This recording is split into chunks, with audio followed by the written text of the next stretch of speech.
तो चलते हैं सबक मुरीदपुर का पीर की तरफ, इसकी रीडिंग शुरू करते हैं। लेकिन सबसे पहले हमने इस लफ्ज़ को देखना होगा और इस लफ्ज़ को देखना होगा कि ये यहाँ पर क्या मानी जो हैं फराहम कर रहे हैं। मुरीदपुर हिंदुस्तान के एक इलाके का नाम है और पीर का लफ्ज़ जो है ये एक ऐसे शख्स के लिए इस्तेमाल किया जाता है जो मुत्तकी और परहेज़गार होता है और लोग उसकी निहायत ही तहे दिल से इज़्ज़त फरमाते हैं। अक्सर लोगों को इस बात पर ताज्जुब होता है कि मैं अपने वतन का जिक्र नहीं करता। मुसन्निफ़ फरमाता है कि लोग इस बात पर हैरान रहते हैं अक्सर औकात कि मैंने कभी भी उनके सामने अपने वतन, अपने इलाके, अपने शहर या गांव का जिक्र नहीं किया है। बाज़ इस बात पर भी हैरान हैं कि मैं अब कभी अपने वतन को नहीं जाता। इन लोगों में से कुछ इस बात पर हैरान हैं कि मैं कभी भी अपने वतन को नहीं जाता। मेरे साथ रहने वाले लोग महीने 2 महीने के बाद अपने वतन जाने की, अपने गांव जाने की, अपने शहर जाने की तैयारी करते हैं, लेकिन मैं कभी भी अपने वतन की तरफ नहीं गया, कभी भी अपने इलाके का नाम नहीं लिया। तो ये चीज़ें जो हैं लोगों के जहन में शकूक व शुबहात पैदा कर रही हैं मेरे हवाले से। जब कभी लोग मुझसे इसकी वजह पूछते हैं तो मैं हमेशा बात टाल देता हूँ। लफ्ज़ आया है बात को टालना, बात को इधर उधर कर देना, बात को रफा दफा कर देना, बात का जवाब ना देने की कोशिश करना। जब भी लोग मुझसे अपने वतन के बारे में पूछते हैं कि आप अपने वतन, अपने इलाके, अपने गांव या अपने शहर क्यों नहीं जाते हो, तो मैं बात को बदल देता हूं, बात को टाल देता हूं, बात को रफा दफा कर देता हूं। इससे लोगों को तरह तरह के शुबहात पैदा होते हैं। शुबहात का लफ्ज़ जो है ये शुबे की जमा है और शुबे का मतलब जो है शक बनता है।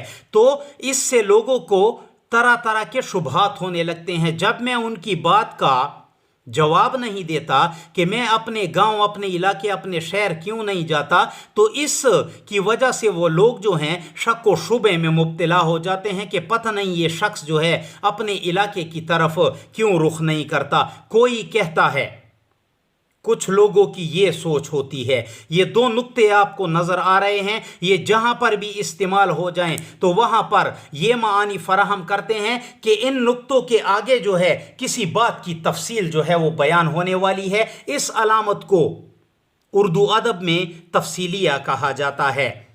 कुछ लोगों की सोच ये होती है कि वहाँ इस पर एक मुकदमा बन गया है जिसकी वजह से ये रूपोश है।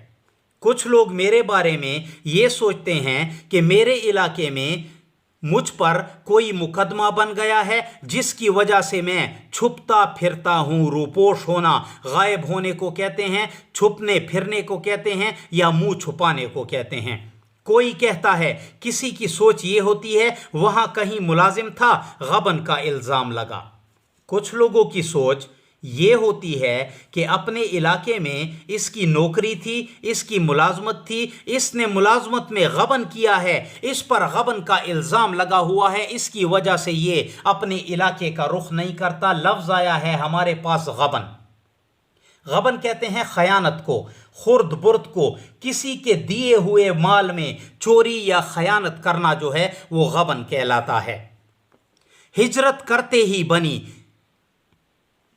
इसके इलाके में इस पर या तो मुकदमा बन गया है या इस पर गबन का इल्ज़ाम लग गया है, जिसकी वजह से इसने अपने इलाके को छोड़ा और इस इलाके में आकर जो है रहने लग गया, जिसकी वजह से इसकी जान छूटी। हिजरत करते ही बनी, अपना इलाका छोड़ते ही इसकी जान छूटी। कोई कहता है, किसी की सोच ये होती है, तफसील बयान हो रही है कि किसी की सोच क्या होती है। वालिद इसकी बदुनवानियों की वजह से इसको घर में घुसने नहीं देता। बदुनवानी कहते हैं इल्ज़ामात को। ये अपने इलाके में निहायत ही लोफर मशहूर था। किस्म किस्म के लोग इसके वालिद के पास आते थे और इसकी शिकायत करते थे। इसका वालिद इसकी शिकायत सुन सुनकर, लोगों के गिले शिकवे सुन सुनकर तंग आ गया, जिसकी वजह से इसका वालिद जो है इसको घर में दाखिल होने नहीं देता। घुसना जो है दाखिल होने को कहते हैं। गर्ज ये कि जितने मुंह उतनी बातें, मुख्तसर ये गर्ज का लफ्ज़ जहाँ पर भी आ जाए تو یہ مختصر کے معنی دے گا۔ مختصر یہ ہے کہ جتنے لوگ ہوں گے یا جتنے منہ ہوں گے اتنی ہی باتیں ہوں گی، یعنی کہ میرے بارے میں لوگ قسم قسم کی باتیں کرتے ہیں، مجھ پر قسم قسم کے الزامات لگاتے ہیں۔ آج میں ان سب غلط فہمیوں کا ازالہ کرنے والا ہوں۔ مصنف فرماتا ہے کہ آج ان تمام سوالوں کا جواب میں دینے والا ہوں، ان تمام غلط فہمیوں کا ازالہ کرنے والا ہوں۔ ازالہ کہتے ہیں دور کرنے کو، ازالہ کہتے ہیں دور کرنے کو، یعنی کہ آج ان تمام سوالات کا میں جواب دینے والا ہوں کہ میں کون سے علاقے کا ہوں اور میں کس وجہ سے اپنے علاقے میں نہیں جاتا ہوں۔ یہ تمام غلط فہمیاں جو لوگوں کو میرے بارے میں ہیں، میں ان کو دور کرنا چاہتا ہوں، ان کا ازالہ کرنا چاہتا ہوں۔ خدا آپ پڑھنے والوں کو انصاف کی توفیق دے۔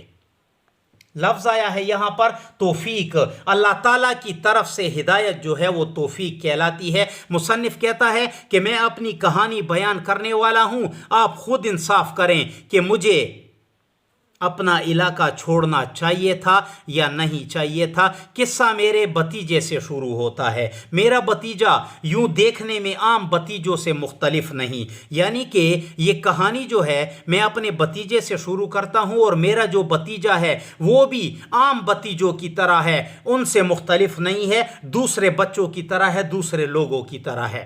میری تمام خوبیاں اس میں موجود ہیں، جو خوبیاں، جو اوصاف، جو صفات مصنف کہتا ہے مجھ میں موجود ہیں، وہ میرے بھتیجے میں بھی موجود ہیں۔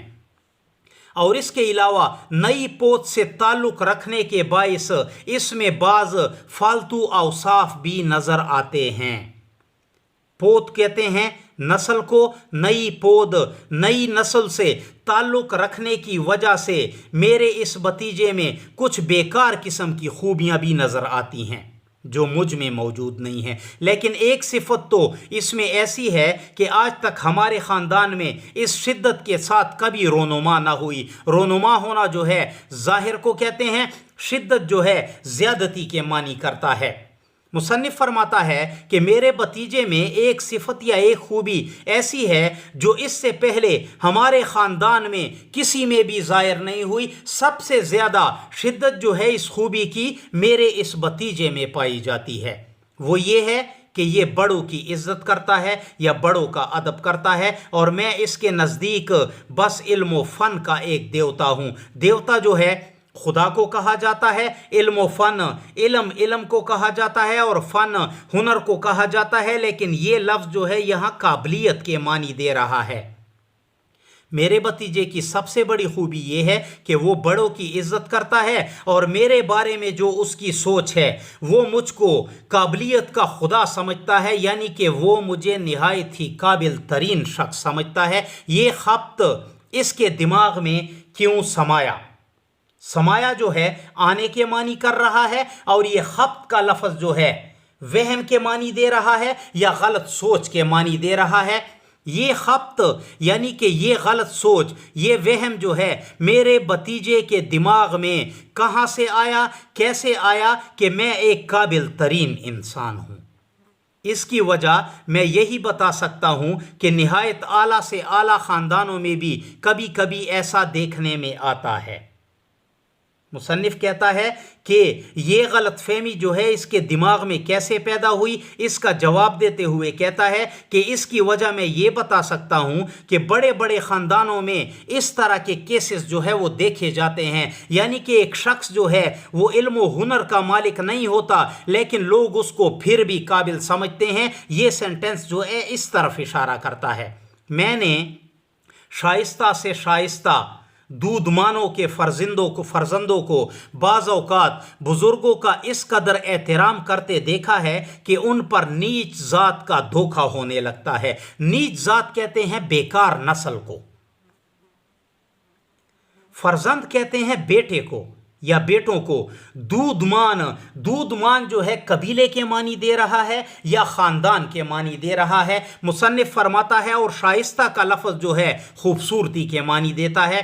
میں نے شائستہ سے شائستہ دودھ مانوں، خوبصورت سے خوبصورت خاندانوں کے لوگوں کو یا ان کی اولاد کو بعض اوقات अपने बुजुर्गों का इस कदर एहतराम और इज्जत करते देखा है कि मैं तो कभी कभी सोचता हूँ कि ये लोग जो हैं शाइस्ता ख़ानदान से ताल्लुक़ नहीं रखते, बड़े ख़ानदान से ताल्लुक़ नहीं रखते, बल्कि किसी नीच ज़ात से ताल्लुक़ रखते हैं, बेकार ख़ानदान से या बेकार नस्ल से ताल्लुक़ रखते हैं। तो मुसन्निफ़ के कहने का मकसद ये है कि मुझ में ये खूबियाँ मौजूद भी नहीं थी, लेकिन मेरा ये भतीजा जो है मुझे इल्म फ़न का या काबिलियत का देवता समझता था, खुदा समझता था। मोहतरम दोस्तों, अपना ख्याल रखिएगा, हमें भी दुआओं में याद रखिएगा और हमारे इस चैनल पर आने की ज़रूर कोशिश कीजिएगा, क्योंकि अगर आप इस रीडिंग को बेहतरीन तरीके से सीख लेते हैं तो आप अपने पेपर के नंबरात में मुकम्मल तौर पर इजाफा कर सकते हैं,